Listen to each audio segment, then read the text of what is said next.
একটু ডান দিকে এস আরে নাম্বার লইছে আলাদা করে আলাদা নাম্বার লইছে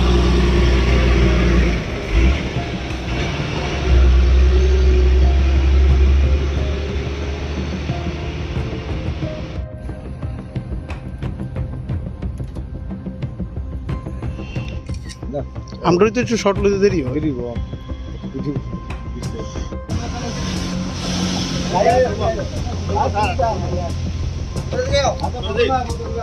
আমি এর আগের বার সময় একটা বেস্ট প্লেস খুয়াই এবার আমি এখানে বেস্ট প্লেস কোন পাইছে যে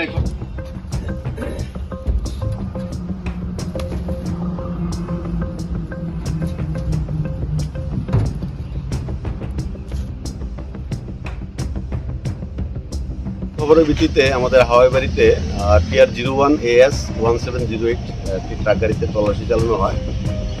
তল্লাশির সময় আমাদের সৌরভ দাস সাহেব DCM সাহেব ছিলেন উপস্থিত।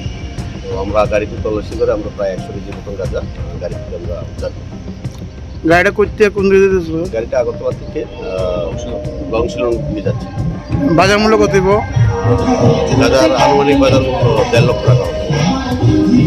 যারা আটক করছেন তার নাম কি? বাড়ি অনুপ সরকার, বাড়ি বাড়ি বিশালপুর। প্রত্যেকের গাড়ি রিলুটিং হয়েছে এবং জানতে পারছেন ওটা আমরা ইন্টারোগেশনে আছি, বাকিটা আমরা পরে তদন্ত অধীন আমরা তদন্ত করে জানতে পারবো কোথা থেকে সেটা লোড করা হয়েছে।